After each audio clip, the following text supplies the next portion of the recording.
prosecutors just dropped a bomb.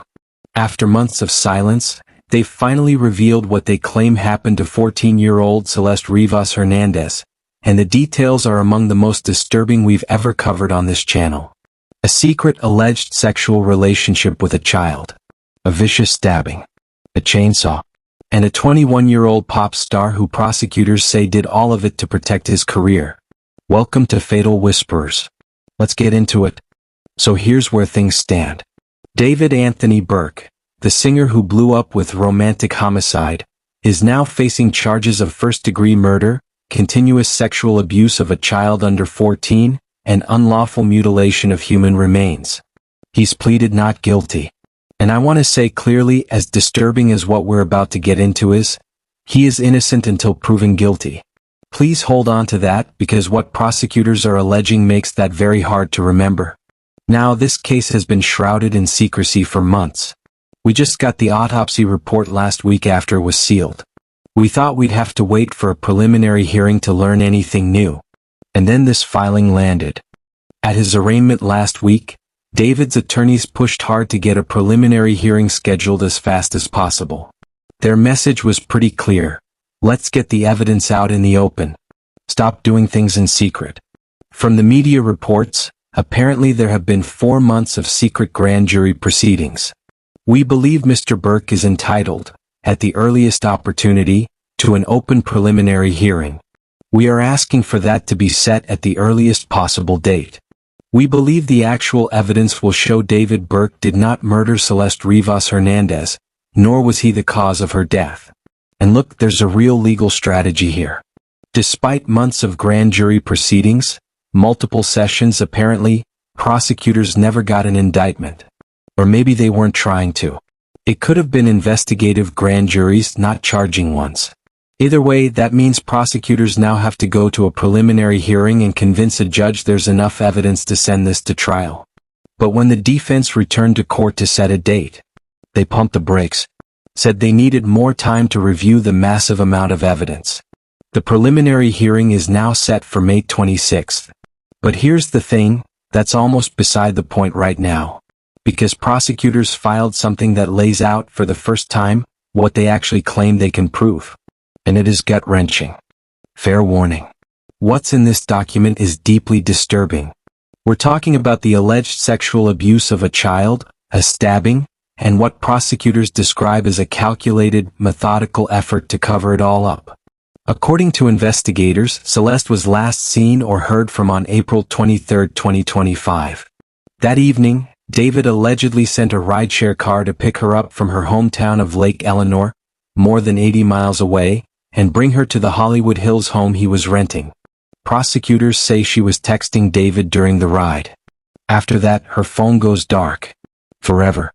Her body wasn't found until September 8th, in David's Tesla, parked 400 feet from where he'd been living, until the car got towed. The manager at the tow yard noticed the smell. Flies around the front trunk. That's when authorities found her. From the filing, surveillance video confirms David was the last person to drive that car, on July 29, 2025, before leaving LA for a concert tour. Whether anyone else moved that car or knew what was inside, that's still a question worth sitting with. We'll get back to it. What they found inside that Tesla is almost too awful to read. In the front storage compartment, a black cadaver bag covered in insects. Inside, a severely decomposed head and torso. A garbage bag beneath it held her dismembered arms and legs. Her ring and pinky fingers on her left hand had been cut off and were never found. On September 16th, the LA County Medical Examiner identified the body from dental records. It was Celeste. Now here's what's brand new. Prosecutors say detectives traced this back years. They claim David and Celeste first met in January 2022, when she was 11 years old. That he allegedly began a sexual relationship with her when she was 13. He was 18. And here's where the investigation gets remarkably detailed. Police were actually looking at David long before anyone knew Celeste was dead. Celeste's family reported her missing to the Riverside County Sheriff's Department in February and April of 2024. Detectives found David's number in her phone records, called him, and he told them he'd last spoken to her on February 13th or 14th, and claimed he had no idea she was a minor or that she'd been reported missing. Deputies were sent to do a welfare check at his West Hollywood home that same night.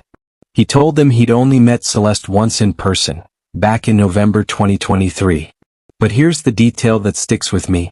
He had a yearbook photo of her saved on his phone. He claimed not to know where she was. She turned up 2 days later. And then, even after law enforcement told him directly that she was 13 years old, prosecutors say he kept pursuing her.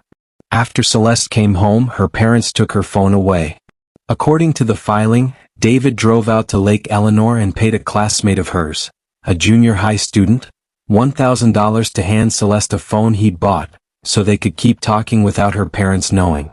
Throughout 2024, she was reportedly with him constantly. Weekends at his Hollywood Hills home. Trips to Las Vegas, London, Texas, where he introduced her to his family. I keep thinking, how many people saw her with him? How many people were around and said nothing? The filing gets specific about what investigators found. Text messages between the two that reference sex, pregnancy, abortion, and use of Plan B emergency contraceptive. Explicit photographs that prosecutors say document and corroborate their sexual relationship. In November 2024, they apparently broke up, but texts suggest they continued to sleep together. And then there's this. Just as this segment was being recorded, TMZ reported that Celeste's death certificate has been changed. The section that previously listed her as not pregnant now reads unknown. What that means exactly isn't clear, but it's a detail prosecutors are likely paying very close attention to. Now we get to what prosecutors say actually happened. April 22, 2025, the night before she died, the two had a long argument over text. She was jealous. She felt misled. She threatened, according to the filing, to expose their relationship, destroy his career, and ruin his life. His debut studio album was dropping April 25th, 2 days later. He had endorsements. He had a future. And according to prosecutors, he decided Celeste was the thing standing between him and all of it. April 23rd, around 8:40 p.m., he sends an Uber to pick her up. She texts him during the ride. She arrives at his Hollywood Hills home around 10:10 p.m. At 10:30 p.m., David sends text to her phone asking where she is. Prosecutors say she was already dead by then. Knowing he had to silence her before she ruined his career, very soon after her arrival, defendant stabbed the victim to death multiple times and stood by while she bled out. At no time did he call 911 or attempt to get her any medical help. At 11:30 p.m. he drives away from the house. He's texting her phone, calling it, playing the role of someone who has no idea where she is. He heads north on the 101 towards San Marcos Pass Road near Lake Cachuma in Santa Barbara County. He's back home by early the next morning. That same day, April 24th, he goes to a radio interview for his album launch. He sends 2 more texts to her phone. She obviously doesn't respond. After April 26th, he stops contacting her entirely. Think about that. If he genuinely had no idea what happened to her, why would he just stop? Here's where it becomes clear this wasn't just a crime of rage. Prosecutors say what came next was organized, deliberate, and step by step. April 24th, he orders a shovel from Home Depot, delivered via Postmates. May 1st, 2 chainsaws arrive from Amazon. May 5th, a body bag, heavy-duty laundry bags, and a blue inflatable pool, also Amazon. All ordered under a fake name, Victoria Mendez. May 8th, he returns to the same stretch of Santa Barbara County where he'd driven the night Celeste died. He goes back again on May 31st. That isolated spot off State Route 154 is where her ID was later found, in January 2026. July 7th, a burn cage arrives, also under the name Victoria Mendez. Prosecutors say that was for incinerating evidence. And then the filing describes what they believe he did. He placed Celeste's body into that blue inflatable pool. Prosecutors say to keep blood off the garage floor. Then he used a chainsaw and possibly other tools to dismember her. When LAPD searched the garage later, they found biological evidence that tested positive for blood, matching Celeste's DNA. The inflatable pool was covered in what the filing describes as multiple linear cuts. And here's the forensic piece that's going to be very hard to explain away. Small blue plastic fragments were found embedded in Celeste's remains. Lab analysis matched those fragments, physical fit match, to that exact inflatable pool. Her left ring and pinky fingers were cut off. What? Because her ring finger had a tattoo of David's name on it. Those fingers have never been found. He placed her head and torso in the cadaver bag. Her limbs went into a garbage bag. Both went into the Tesla's front trunk where they stayed for weeks, maybe months. This is something everyone has been asking since the beginning. A 20-year-old doing all of this alone? But reading through this filing, I'll say this, it does seem to point in that direction. The purchases were made under a fake name.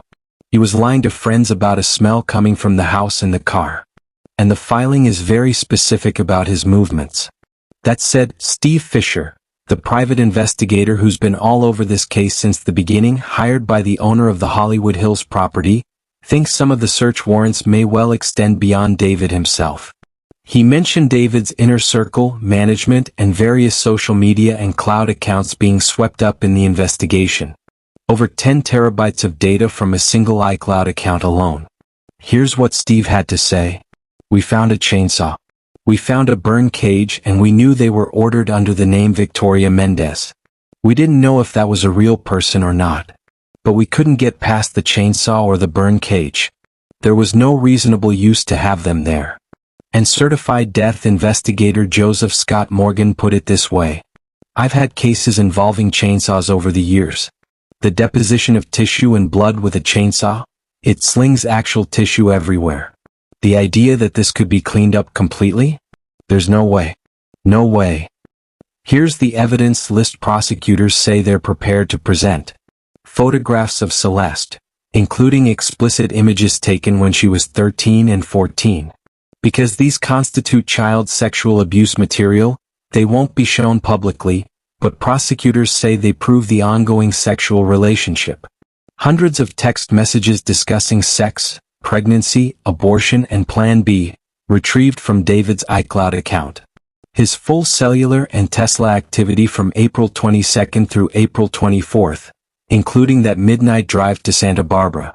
Surveillance footage of David driving the Tesla on July 29, 2025, believed to be among the last times it was driven before he left on tour.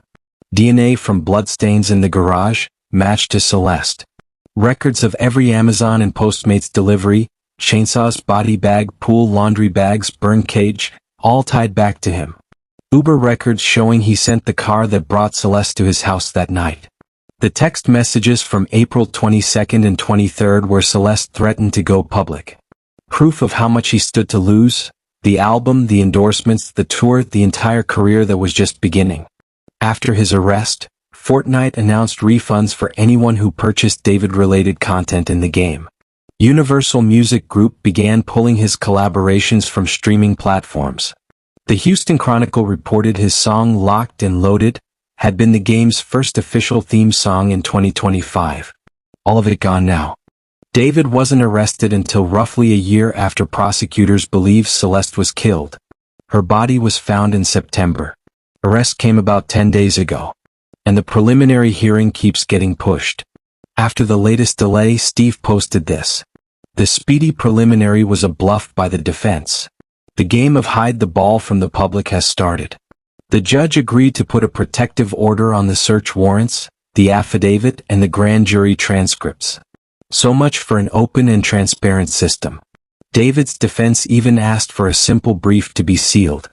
After running the worst PR campaign in history for 7 months, not a single public statement supporting their client, now they think sealing everything is going to help. His lawyers seem more like publicists than trial litigators. Celeste's family has largely stayed out of the public eye. After David's arrest, they released a statement through their attorney. We would like to thank the Los Angeles Police Department and the District Attorney's Office for their hard work. We would also like to thank the people of Lake Eleanor for all their support. Celeste was a beautiful, strong girl who loved to sing and dance.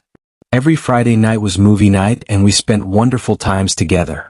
We love her very much and she always told us she loved us. We miss her deeply. All we want is justice for Celeste. We'll keep following this. The preliminary hearing is May 26th. There will be more. If this case has you shaken, it should. Celeste deserved better. So did every kid like her. If you're new here, subscribe to Fatal Whispers. We cover the cases the world needs to keep talking about. Drop a comment, share this with someone who needs to hear it, and we'll see you in the next one.